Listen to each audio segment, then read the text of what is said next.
నేనైతే దేవుని మందిరంలో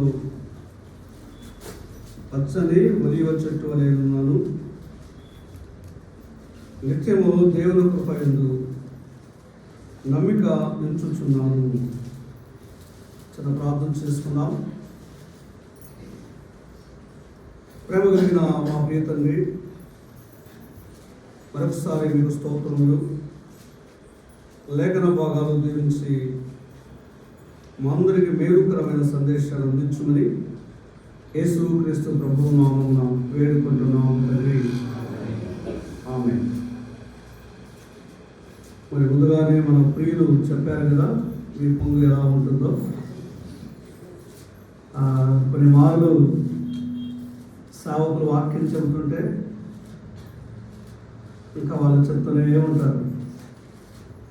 అంచేత మరి ఈ డానియల్ బెదరు కూడా నిలబడితే ఎక్కువ టైం తీసుకుంటాడు అని మీ మనసులో పెట్టుకోద్దంటే నేను సమయం పాలన కూడా పాటిస్తాను. నాకు సమయం చెప్పారు, ఆ సమయంలోనే నేను నా వర్తమానాన్ని ముగింపు చేస్తాను. మీరు ఎంతసేపు అయినా చెప్పొచ్చు అంటే చెప్తాను. మీరు త్వరగా ముగింపు చేయాలన్నప్పుడు మనం సంఘాన్ని గౌరవించాలి. అంటే కొద్దిసేపు మీ మనసు పెట్టండి, మనకు మంచి భోజనం ఉంది కదా, అందుచేత అంత లోపుగా నేను ముగింపు చేస్తాను. నేటి నుండి మనము మందిరము కదా, సంఘము ఒక అంశాన్ని, ఆ సంఘంలో ఏమేమి ఉండాలో నేను సాయంకాలం నేర్చుకున్నాం కదా.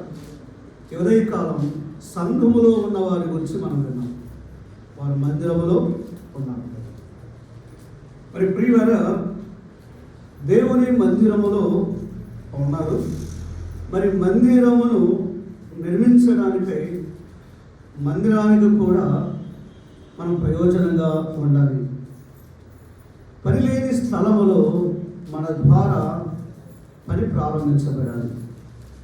సంఘము యొక్క బాధ్యత ఏంటంటే, ఎక్కడ సాక్ష్యము లేదో, ఎక్కడ బలిపీఠము లేదో అక్కడ మనం వెళ్ళి సంఘాన్ని లేక బలిపీఠాన్ని, ఒక మందిరమును మనం స్థాపించాలి. అలాగైతే 52వ కీర్తనలో మనం గమనిస్తూ ఉన్నప్పుడు 8వ చరణములో దేవుని మందిరానికి పాత నిబంధన కాలంలో ఆ కొన్ని వస్తువులు వారు ఉపయోగించినట్టుగా మనం చూస్తున్నాం. చూడండి, యెషయా గ్రంథం 60వ అధ్యాయం. దయతో మీ గ్రంథం అందరూ తెరవండి. యెషయా గ్రంథం 60వ అధ్యాయం 13వ వచనం. నా పరిశుద్ధాలయపు అలంకారం నిమిత్తమై లెబానోను శ్రేష్టమైన దేవదారు వృక్షములను, సరళ వృక్షములను, గొంజి చెట్లను నీ యొద్దకు తేబడును. మందిరానికి ప్రయోజనకరమైన మ్రాణులు ఇక్కడ కనబడుతున్నాయి కదండి. ఇక్కడ దూరములు ఉన్నవి, మ్రాణులు ఉన్నవి. దేవుని మందిరానికి మ్రాణులు ఉపయోగపడ్డాయి లేక చెట్లు. దేవుని మందిరానికి చెట్లు ప్రయోజనకరముగా ఉన్నవి. ఆత్మీయరీతిగా గమనిస్తే చెట్లు అంటే మనుషులే. ఈ ఉదయకాల వేళ సంఘములో చేర్చబడిన ఈ చెట్లు అనే విశ్వాసులు మందిరానికి ప్రయోజనంగా ఉండాలి కదా. మనమున్న స్థానిక సంఘానికి మన ద్వారా ప్రయోజనము కలగాలి. ఈ మ్రాణుల ద్వారా ప్రయోజనం ఉందా లేదా?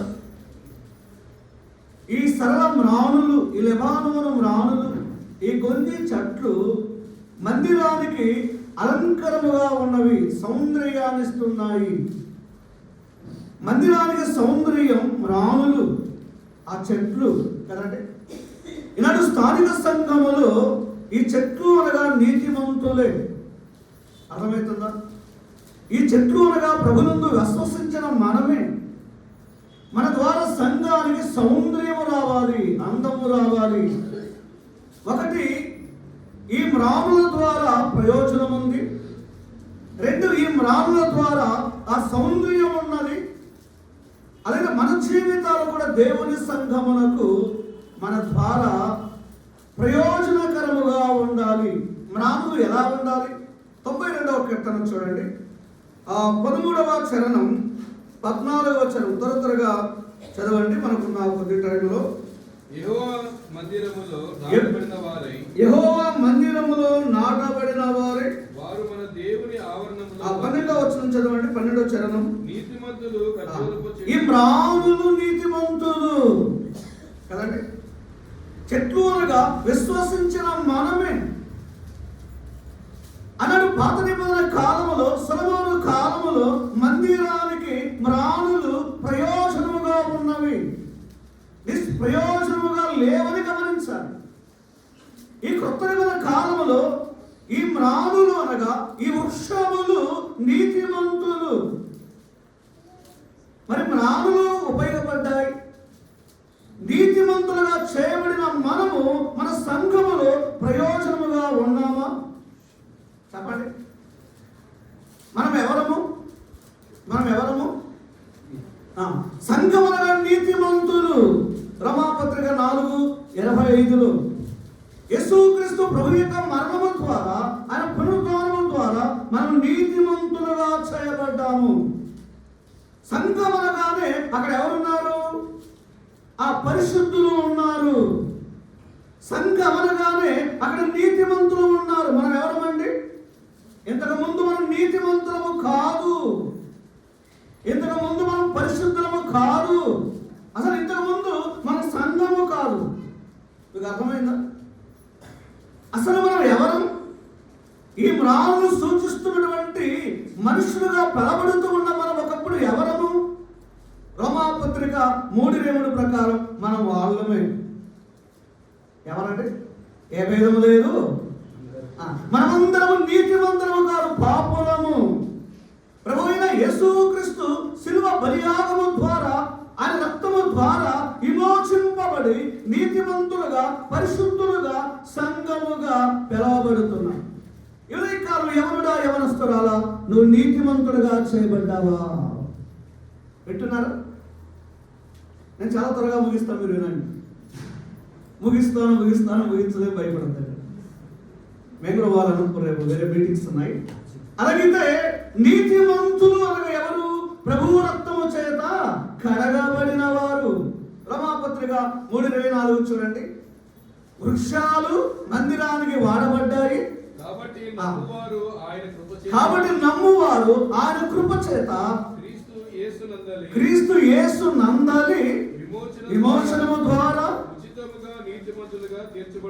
యేసుక్రీస్తు బలియాగం, ఆయన కార్చిన రక్తము నన్ను నిన్ను నీతిమంతులుగా చేసింది. చెట్లు ఉపయోగపడుతున్నాయండి. మన ద్వారా ఉపయోగం ఉందా? మన సంఘానికి అమ్మా, నీ ద్వారా నువ్వు వెళుతున్నటువంటి మీ స్థానిక సంఘానికి ప్రయోజనం ఉందా? నీ మూలముగా సంఘానికి ఒక ప్రయోజనమైన చదివించాడు కానీ తండ్రి గారు ప్రయోజనం ఉందా? ఏమంటారు? వీడు చదివించకపోయినా బాగుందంటే వీడికి ఎందుకు ఇంత ఖర్చు చేయాలి? నేను వీడి కొరకు ఎందుకు ఇంత పెట్టుబడి? ఒక ఇల్లు ఎందుకు కట్టాలి? అసలు పెళ్లి చేయకుండా బాగుండేమో. అలాంటి కొడుకులు కూతురు కూడా ఉన్నారా?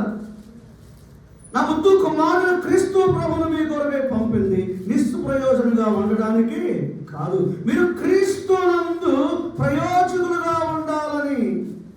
మన ద్వారా ప్రయోజనం ఉందా? కొద్దిమంది అంటారు కదా, ఈ బిడ్డ అంత వాళ్ళ నాన్న లక్షణాలే ఉన్నాయి. ఏంటి ఈ కొడుకు అంత వాళ్ళ నాన్నలాగే ఉన్నాడు, అంటే నాన్నలాగే పని చేస్తాడు, సోమరిగా ఉండడు, అంతే కదా. చాలా మంది సోమరి కొడుకులు ఉన్నారు, కుమార్తెలు కదండి. అయితే బైబిల్ చెప్తుంది, నీ ద్వారా మా ప్రభువైన యేసుక్రీస్తుకు మేలు ఉండాలి, ప్రయోజనం ఉండాలి. మ్రానుల ద్వారా దేవునికి ప్రయోజనం ఉందా లేదా? పాత నిబంధనలో అవి మందిరానికి వాడబడ్డాయి. దూలములు, సరళమ్మ, మ్రానులు, కొంది చెట్లు, ఇవన్నీ విశ్వాసులకు సంకేతం. మనము కూడా ప్రయోజనంగా ఉండాలని ఎట్లా ఉండాలి చెప్పండి. తిమోతి రాసిన మొదటి పత్రిక 4వ అధ్యాయం చూడండి, 16వ వచనం చదవండి. త్వరగా చదవండి, టైం కూడా అయిపోయింది. త్వరగా చదవండి. నీ బోధన గూర్చి జాగ్రత్త కలిగి ఉండుము. 14వ వచనం చదవండి. పెద్దలు ನಿನ್ನಲ್ಲಿರುವ ವರವನ್ನು ಅಲಕ್ಷ್ಯ ಮಾಡಬೇಡ. ಸಭೆಯರು ಪ್ರವಾದನೆ ಸಹಿತವಾಗಿ ನಿನ್ನ ಮೇಲೆ వాస్తవంగా నీకున్న వరము అలక్ష్యము చేయక నువ్వున్న సంఘములో ప్రయోజనముగా వాడబడాలి. అమ్మ, అర్థమవుతుంది నా మాట మీకు? దేవుడు నీకు ఒక వరం ఇచ్చాడు. నా కుమారుడా తిమోతి, నీ వరమును అలక్ష్యము చేయకము. చాలా మందికి ఏముంటది? నిర్లక్ష్యం. సంఘాలు ఎట్లున్నారని ఇప్పుడు వాక్యం వింటున్నట్టుంటారు కానీ వినరండి. ఎప్పుడు వదిలిపెడతారా అన్నట్టుంటారు. వాళ్ళు వచ్చింది ఆ ఉద్దేశంతో త్వరగా వెళ్ళాలని. అవునా కదా? జీవన దేవుని సంఘంలో తిమోతి నిన్ను ప్రేమించి రక్షించింది ఎందుకంటే, నీకు వరం ఇచ్చిన ఎందుకంటే, నువ్వున్న సంఘములో ఒక కీబోర్డ్, నువ్వున్న సంఘములో ఒక పట్టాలు పరిచే పని, ఒక వంట పరిచర్య, ఒక బాత్రూములు కడిగే పరిచయం. ఇవి రాలండి. దేవుడు అందరికీ ప్రసంగించే వరమే ఇవ్వడు. కొన్ని ఎన్నేళ్ళు ఉన్న ప్రసంగం చేయరు కానీ అడ్మినిస్ట్రేషన్ బాగుంటుంది. అవునా కదా? అది సంఘానికి అవసరమా కదా? అడ్మినిస్ట్రేషన్ చాలా ముఖ్యం స్థానిక సంఘానికి. ఎంత ప్రసంగం ఉన్నా, ఎన్ని వంటలు చేసిన అడ్మినిస్ట్రేషన్ బాగలేకపోతే ఆ వ్యవస్థ పాడవుతుంది. కాబట్టి జీవన దేవుని సంఘములో ఒక్కొక్కరికి ఒక వరం ఇచ్చాడు దేవుడు. నీ వరము ఖర్చు అయినప్పుడు దేవునికి నువ్వు ప్రయోజనంగా ఉన్నట్టు. నేను కొన్ని మాటలు చెప్పి ముగింపు చేయబోతున్నాను. భోజనానికి టైం అవుతుంది. మన వరమును ఖర్చు చేద్దాం, మన తలాంతులు ఖర్చు చేద్దాం దేవుని కొరకై. అందుకే కుమారుడా తిమోతి, నీ వరము ఏంటంటే బోధించే వరము. నీ వరం ఏంటంటే పరిగెత్తే వరము. నీ వరం ఏంటంటే నీకు కొంచెం సహించుకునే వరం ఉంది. అసలు తిమోతికి బలహీనతలు ఉన్నాయి లేదా? తిమోతికి ఎన్ని బలహీనతలు ఉన్నాయి? తిమోతికి యవనస్తుడు తిమోతి ఎన్ని ఉన్నాయి? బ్రదర్, సిస్టర్, గుండె జబ్బు ఉందా తిమోతికి? కడుపు జబ్బు ఉందా? ఉందా లేదా? అసలు తిమోతికి సిగ్గు అంటండి. బైబిల్లో ఉన్నట్టే చెప్తాను నేను. అందుకే సిగ్గుపడదు. నేను కూడా చాలా సిగ్గుపడేవాడిని ఎవరైనా మాట్లాడాలి.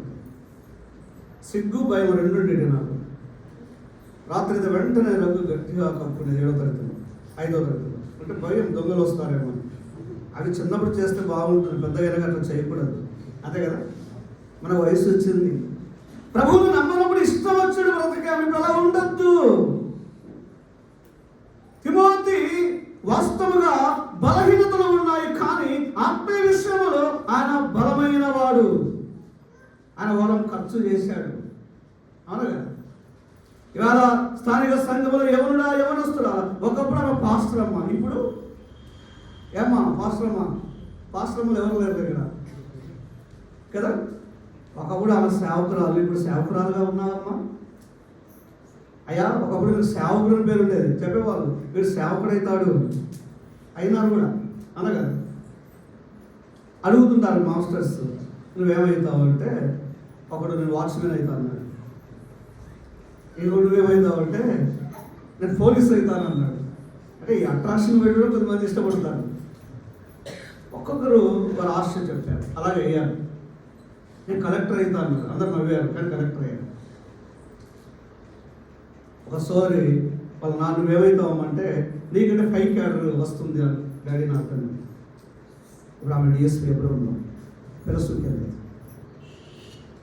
ప్రభు సన్నిధిని ప్రేమించండి. బైబిల్ స్టడీకి ఆగలేదు, ఏ కూడికకు నిర్లక్ష్యం చేయలేదు, తనకున్న సమయాన్ని ఖర్చు చేసింది. వాళ్ళ ఆయన సర్కిల్ ఇన్స్పెక్టర్ కడప జిల్లాలో సివిల్స్ కొట్టింది. ఆమె అనుకున్నదంట, నాకు సివిల్స్లో సక్సెస్ కాకపోయినా ఆత్మీయ విషయంలో నేను ఓడిపోకూడదు అనుకున్నదండి. నిజంగా ప్రభు వాళ్ళ తండ్రి సెలెక్ట్ చేస్తున్నాడు. నేను సమయం లేదు కాబట్టి నాకు కృతజ్ఞత చెప్పాను. మనకు దేవుడు ఎక్కడ ఉంచినా అందులోనే మన వరం ఖర్చు కావాలి. వ్యాపారంలో ఉన్నావా, ఉద్యోగంలో ఉన్నావా, కాలేజీలో ఉన్నావా, నీ వరం ఖర్చు కావాలి. చాలామంది అంటే బ్రదర్ నాకు ఏం వరం లేదు అంటారు. వరం అంటే అర్థం కాలేదు. కొందరికి పాడే వరం ఇచ్చాడు, బోధించే వరం ఇచ్చాడు, పంచిపెట్టే వరం ఇచ్చాడు కదా, ఒక్కరికి వరం. ఇక్కడ వరం లేని వారు, గిఫ్ట్స్ లేని వారు ఎవరు ఉన్నారు ఇక్కడ? అందుకే రోమాపత్రిక 12వ అధ్యాయం 4-7 వచనాలు వరాలు వేరున్నాయి. మొదటి కొరింథీ పత్రికలో 11-12లో వరాలు తేడా ఉన్నాయి. నీ వరం ముందు నీకు అర్థం కాదు. కొంతమందికి వరం అర్థం కాదు. వారికి ఉన్న కృపావరం గమనించకుండా అనుకునేవారట, నేను సైన్స్ పాస్ అంకులాగే వాక్యం చెప్పాలి, అగ్రి పంకులాగే చెప్పాలి, దైవజనుడు భక్సింకులు గారి మధ్య చెప్పాలి. అక్కడ పోయినా చెప్పలేరట, చాటు వెళ్ళి ఏడ్చేవాళ్ళు. ఇప్పుడు అనుకున్నారంట నా వరం అది కాదు. అర్థమైంది మీకు? ప్రభు నీకు పాడే వరం ఇచ్చాడు, అందులోనే నువ్వు రానేవాళ్ళు. బోధించే వరం, ప్రకటించే వరం, పట్టాలిచ్చే వరం, నీకు కౌన్సిలింగ్ ఇచ్చే వరం ఇచ్చాడు. కొంతమంది వాక్యం చెప్పరు కానీ కలుసుకుని భార్య భర్తలు బాగా కౌన్సిలింగ్ చేస్తారు. కానీ దేవుని మందిరములో తిమోతి నీ వరాన్ని అలక్ష్యము చేయకుము. ఇంకొక మాట చదువుకొని త్వరగా ముగింపు చేద్దాం. తిమోతి రాసిన 2వ పత్రిక 1వ అధ్యాయం 7వ వచనం చూడండి. 1వ అధ్యాయం 7వ వచనం. దేవుడు మనకి శక్తియు ప్రేమయు ఇంద్రియ నిగ్రహము గల ఆత్మని ఇచ్చాడు కానీ పిరికితనము గల ఆత్మని ఇవ్వలేదు. తిమోతి పిరికివాడు అని మనకు అర్థమవుతుంది కదండి. తిమోతి ఎవరు? పిరికి వాడు. అయితే ఇప్పుడు 6వ వచనం చదవండి. కడుపు జబ్బు ఉంది, పిరికివాడు.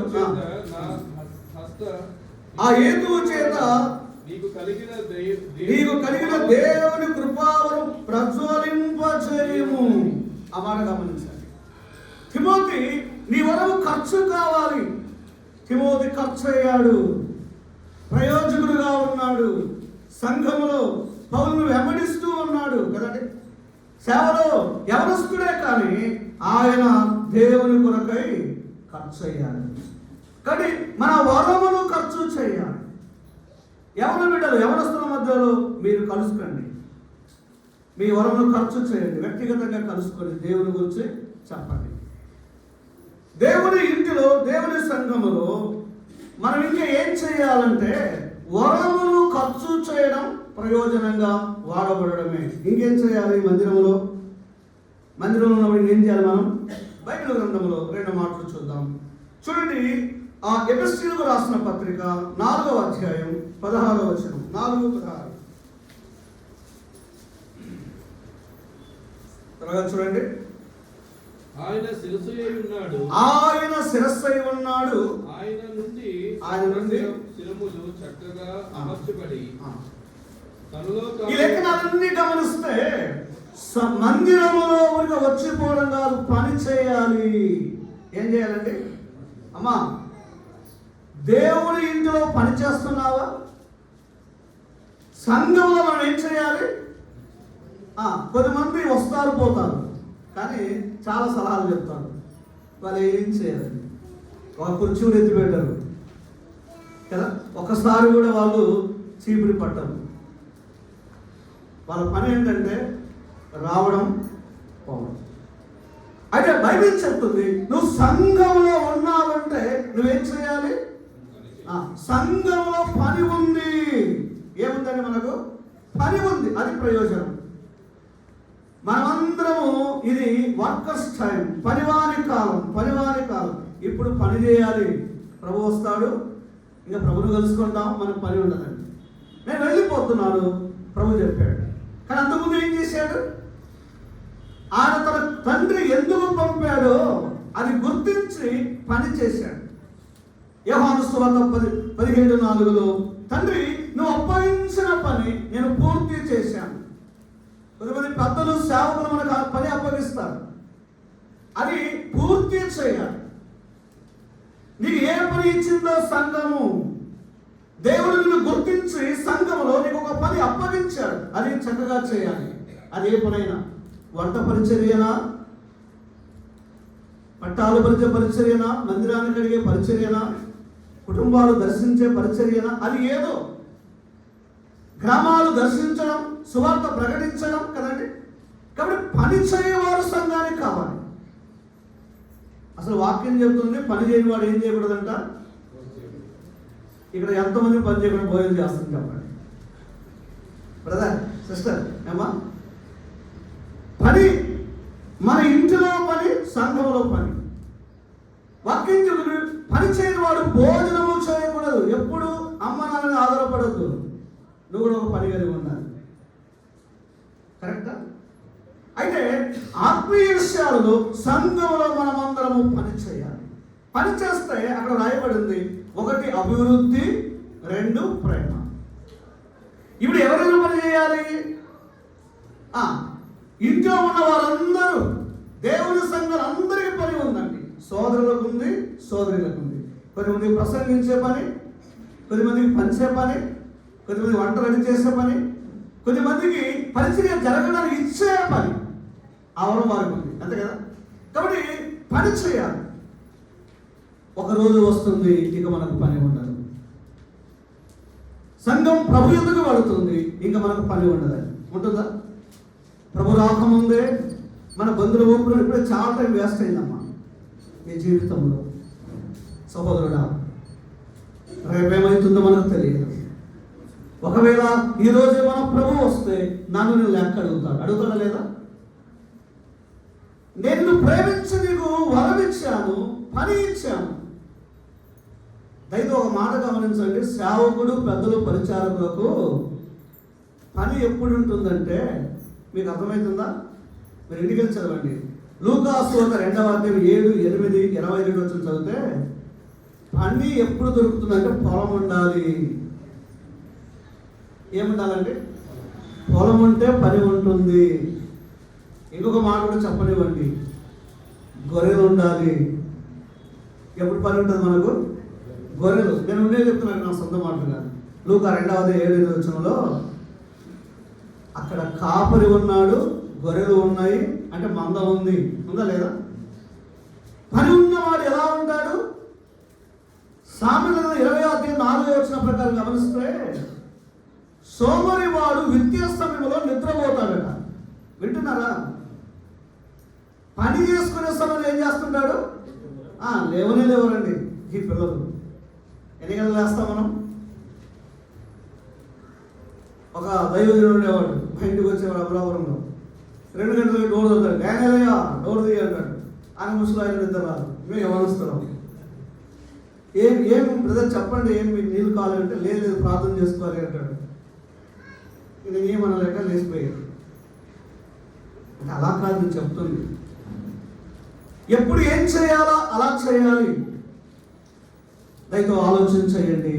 ప్రార్థన చేసుకునేటప్పుడు, డ్యూటీ పోయేటప్పుడు ప్రార్థన చేసుకుంటే ఎలా ఉంటుందండి? ఏం కదా? కాలేజీ పోయేటప్పుడు సేవ పోతానంటే ఎలా ఉంటుంది? అందుకే సంఘము డిసిప్లిన్ కలిగి ఉండాలి. సంఘానికి క్రమశిక్షణ చాలా అవసరం. క్రమశిక్షణ అంటే ఎప్పుడు ఏం చేయాలో అప్పుడు చేస్తాం. అమ్మ పిల్లలకు వ్యాన్ వస్తుంది, ఇప్పుడు ప్రార్థన చేసుకుంటే సరిపోదు.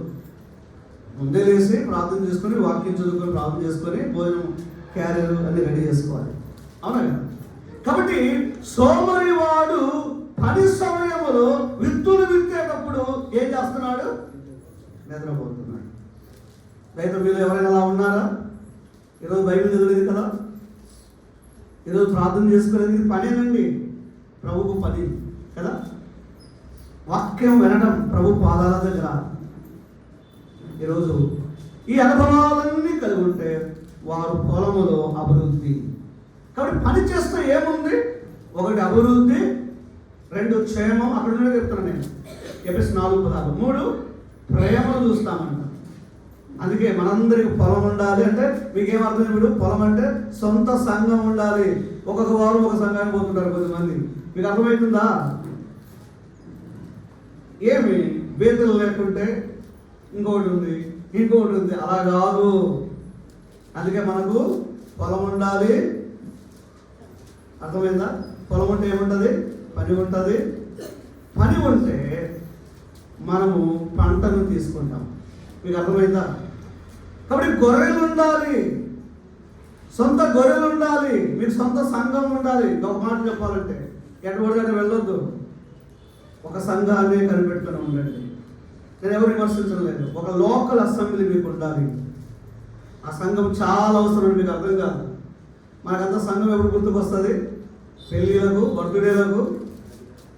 ఇది క్రమం కాదు, అవునా? కాబట్టి ఇది ఉన్నప్పుడు అభివృద్ధి ఉంది, క్షేమం ఉంది, ప్రేమ ఉంది. పని ఎప్పుడు చేయాలి?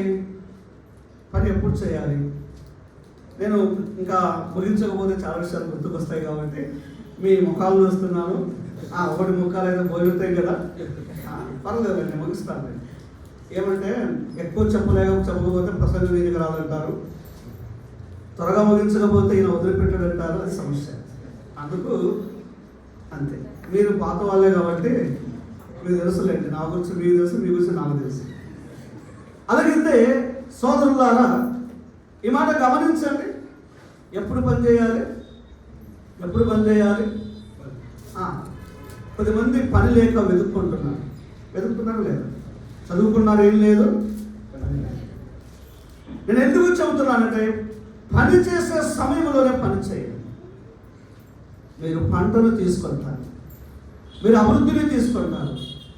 అలాగైతే ఆరోగ్యం ఉన్నప్పుడే, బలం ఉన్నప్పుడే, చచ్చిపోకముందే, అర్థమైందండి, అలా చేస్తాము. ఒక చిన్న మాట చెప్పి నేను గుర్తు చేస్తాను. ఈ మాట చాలాసార్లు చెప్పాను, ఇక్కడ ఇంకోసారి గుర్తు చేస్తున్నాను. అమెరికా దేశంలో సైల్స్ బాక్స్ అంకుల్ గారు 1918 మ్యాగజైన్లో ఒక చిన్న సందేశాన్ని రాస్తున్నాడు. వాళ్ళమ్మ నాన్న ప్రభువు నమ్ముకున్నారు, సంఘానికి వెళ్తారు. ఈవిడ క్రైస్తవ కుటుంబంలోనే పుట్టింది, కానీ ఈమెకు సంఘము, యేసు ప్రభు అంటే ఇష్టం లేదు. ఇతర దేశాల్లో కొద్దిమంది చెబుతారు, మన వాళ్ళు వెళ్ళి. మాకు తెలిసిన ఒక బ్రదర్ ఉన్నాడు, శ్యామ్ పాల్ అని. అక్కడ యవనస్తులు చర్చికి రారంట. ఇట్లా మందాలు అంతా వచ్చేది వద్దులేరంట. యవనస్తులు చర్చికి వచ్చేది ఇండియా వాళ్ళేనంట. వాళ్ళు అంటారు, అన్న మన దగ్గర చాలా ఆత్మీయత ఉంటుంది, అక్కడ ఏముంటుంది అంటారు. అక్కడ నుండి స్వార్థ వచ్చింది కదా. ఇంగ్లాండ్ దేశంలో మందిరానికి వచ్చే వాళ్ళు తక్కువైపోయారు అంటారు. మిషనరీస్ కావాలి, ప్రార్థన చేయండి, మీ ఇండియా నుండి వస్తారా అంటున్నారు. కానీ మీరు ఎవరైనా ఉంటే చెప్పండి, వాళ్ళు చెప్తారు. ఆఫ్రికా దేశంలో పరిచయం తక్కువగా ఉందట. మనం ఎక్కడికి వెళ్ళినా పరిచయం స్టార్ట్ చేయాలి, అంతే కదా. అయితే ఒక విషయం గమనించండి, యవన కాలం, అందం, చదువు, ఉద్యోగం, జ్ఞాన సంపద ఇవన్నీ ఉన్నందుకు యేసు ప్రభు సంఘం విలువ ఆమెకు అర్థం కాలేదు. అనుకోకుండా ఒకరోజు ఒక భయంకరమైన వ్యాధి ప్రారంభమైంది యవనస్తురాలు. పని గురించి చెప్తున్నాను నేను. ఏంటంటే, ఆమె నాలుక కానీ, ఆమె కాళ్ళు చేతులు కానీ తనకు సహకరించడం లేదట. తనకు అర్థమైంది, నేను ఇక ఆరోగ్యంగా లేనని. తల్లిదండ్రులు హాస్పిటల్ తీసుకెళ్ళి పరీక్షలు చేయించారు. వారు అన్నారు, మీ అమ్మాయికి క్యాన్సర్ స్టార్ట్ అయింది, ఇది త్వరగా తొలగించకపోతే దేహమంతా ప్రారంభము అవుతుంది. ముందు ఏం తీసేయాలన్నారంటే, మీకు ఆశ్చర్యంగానే అబద్ధం చెప్పాలి, అక్కడ ఉండే చెప్తున్నా. ముందు నాలుక తొలగించాలండి అన్నారు. ఎంత బాధ అవుతుంది. ఈమెకు 2 కాళ్ళు కూడా తీసేయాలి. ఇవన్నీ వింటున్నప్పుడు యవన జీవితంలో చాలా బాధ, తల్లిదండ్రులు కూడా దుఃఖం. సరే, ఏదేమైనప్పటికీ వెళ్ళి పరీక్షలు చేయించారు. కాళ్ళు చేతులు బాగున్నాయి, ఇక నాలుక తీసేయాలి, కాళ్ళు కూడా ఒక చోట స్పాట్ అయితే తొలగించాలని వైద్యులు చెప్పారు. సంఘ పెద్దలు, సేవకుడు వెళ్ళి వాళ్ళు చెప్తున్నారు, అమ్మా ఇప్పుడైనా యేసు ప్రభువు నమ్ముకో. ఆమె అన్నది, ఇప్పుడు యేసు ప్రభు నాకు అక్కర్లేదు. చూడండి ఎలా ఉన్నారో. నేను వ్యాధి వెంబడిస్తున్నా, నీ ఆరోగ్యము క్షీణిస్తున్నా, నీ యాత్ర ముగించబోతున్నా, ఇంకా దేవుడు నీకు అక్కర్లేదా? నీకు పరలోకం ఇక వద్దా? నువ్వు ఇక్కడ మిగిలిన దినాలు కొద్దివే కదా. అంటే ఏడుస్తుంది. ఎందుకు ఏడుస్తున్నావమ్మా అంటే, మాట్లాడడానికి ఉంది ఆమె ఇంకా శక్తి, నాలుగు తొలగించలేదు. ఆమె చెబుతుంది, నా బాల్యకాలం యవన కాలం నుండి నన్ను ప్రేమించి ప్రాణము పెట్టి నా పాపాలు క్షమిస్తానని ఎన్నిసార్లు పిలిచినా నాకు ఈ లోక ఆనందము కావాలి, నేను ఈ లోకములను సుఖంగా జీవించాలని చాలాసార్లు నా దేవునికి హృదయం ఇవ్వలేదు. ఇప్పుడు నేను ఆయనకు ఏమి పని వస్తానని, నా ద్వారా ఏమి ప్రయోజనం ఉందని నేను నమ్ముకొని చెప్పండి. అందుకే ఇంకా నేను నరకానికి వెళ్తాను, నాకు తెలుసు వద్దంటు. పెద్దలు, సేవకులు, తల్లిదండ్రులు ఏడుస్తూ చెప్పారు, అమ్మా నీకు పని ఉంది ఇప్పుడు కూడా, నువ్వు ముందు నీ పాపాలు ఒప్పుకో, నీ హృదయం దేవునికి. ఈ ఒక్క మాట పట్టుకండి. ఏడుస్తూ ప్రభుకు తన హృదయాన్ని ఇచ్చే పాపాలు ఒప్పుకొని రక్షింపబడి ఇంటికి వచ్చింది. అనుదినం ఆమె ఏడుపు ఏంటంటే, అయ్యా నా బలము, నా అందము, నా చదువు, నా డబ్బు ఇవన్నీ నా స్నేహితులు ఉన్నప్పుడు నా ఇష్టానుసారంగా జీవించాను, నీ కొరకు ఏమి చేయలేదు, ఇప్పుడు నువ్వు ఏమి చేయాలి, నేను ఏం చేయాలి? అంతకుడైన పౌలు అదే చెప్పండి, నేను ఏం చేయాలి ప్రభువా, ఎంతమందిలో చంపాను కదా, నేను ఇంకా ఏమి చేయగలను కదా. ప్రార్థన చేస్తూ ప్రజలు అడుగుతున్న దేవుడిచ్చిన సలహా ఏంటంటే, నీకు సరిగా నడవడానికి కాళ్ళు కట్ చేయబడినవని, నీ చేతులు కట్ చేయబడిన ఎందుకు ఏడుస్తున్నావు? నీ నోటిలో పెన్ను పెట్టుకొని నా గురించి వ్రాయడానికి ఎందుకు ప్రయత్నం చేయకూడదు అని ప్రభు పరిశుద్ధాత్మ దేవుడు ఆమెకు ప్రేరణ ఇచ్చాడు. ఇవి అబద్ధాలు కాదు, భక్తులు రాసినాయి. నోటిలో పెన్ను పెట్టుకొని రోజు రాయడం ప్రాక్టీస్ చేసి ఇలా కొన్ని దినాలు ఆ యొక్క బిడ్డ ప్రయాసపడి నోటితో రాయడానికి నేర్చుకున్నది. 1500 మంది స్నేహితులను సంపాదించి అడ్రస్ను చేకూర్చుకొని 1500 మందికి క్రీస్తు ప్రేమను వచ్చి లేఖలు రాసి 1500 మంది ఆమె ప్రభు కోసమే తన పెన్ను వాడినందుకై 1500 మంది ప్రభువును నమ్ముకున్నారు. నీకు పని ఉంది సోదరుడా, సోదరి, చనిపోయిన నీకు పని లేదు, ప్రభు వస్తున్నాడు. జీవిత కాలం అంతా గవర్నమెంట్ సర్వెంట్ గానే చనిపోవద్దు. నిన్ను ప్రేమించిన దేవుడు, ప్రాణం పెట్టిన దేవుడు, ఆరోగ్యం ఇచ్చిన దేవుడు, నీకు పంట ఇచ్చిన దేవుడు, కుటుంబాన్ని ఇచ్చిన దేవుడు, పిల్లలు ఇచ్చిన దేవుడు, నాకు నువ్వు ఏం చేశావు అని అడిగే దినం రాబోతుంది. అట్టి దినం రాబోయే ఒక సెకండ్ వాలిపోదాం. ప్రభువా నాకు పని ఏంటో చూపించు. నేనున్న స్థలంలో ప్రభువా, నేనున్న స్థలంలో, ఆ వీధిలోనా, ఆ ఇంటిలోనా, ఆ కాలేజీలోనా, ఆ ప్రభుత్వంలోనా, నేనున్న స్థలంలో నా పని చూపించు. నీ కొరకు ఈ రోజు నేను పని, నా జీవితం అంతా సోమరిగా ఉండిపోయాను. చిన్నపిల్లల మధ్యలో పని చేయమంటావా, యవనస్తుల మధ్యలో చేయమంటావా, నా గ్రామంలో చేయమంటావా అని ఒక సెకండ్ వాలిపోయి మనం అడుగుదాం. మనకు పని ఉంది. నువ్వు వృద్ధుడవని, నాకు పని లేదని నువ్వు అలాగున్నా వెళ్ళిపోవద్దు. నీ మంచం పడకలోనే నీకు పని ఉంది. దైవజనుడు పాక్స్ సంకులు గారు ఒక లేఖ రాశాడు. సిరా అనే గ్రామంలో బరువులు ఉందంటండి. ఉందా బ్రదర్? సిరా అనే పట్టణ, ఆ యొక్క తాలూకాలో బరువులు అనే గ్రామం ఉందంట. ఆ దైవజనుడు 1966లో మెడకస్సల నుండి సీటుని మిషనరీగా వచ్చి 15లో 66లో బ్రదర్ మిషనరీగా ఉండి వెళ్ళిపోయాడు. మంచంలో పక్షపాతంతో బాధపడుతున్నాడు. ఇండియా నుంచి ఏడుస్తూ ఒక లేఖ రాశాడు. బరువుల గ్రామములకు మేము వెళ్ళలేకపోయాము సోదరులారా, మీరు వెళ్ళి సువార్త ప్రకటించండి. అమరావతిలో ఏంటి శ్యామరావు లేఖ రాశాడు. కావాల్సిన వెళ్ళి చూడండి. ఆత్మల పట్ల ఎంత మనోవేదన వారికి, దేవుని పని పట్ల. కాసగడ్డ వాలిపోయి మనం పని చేద్దాం.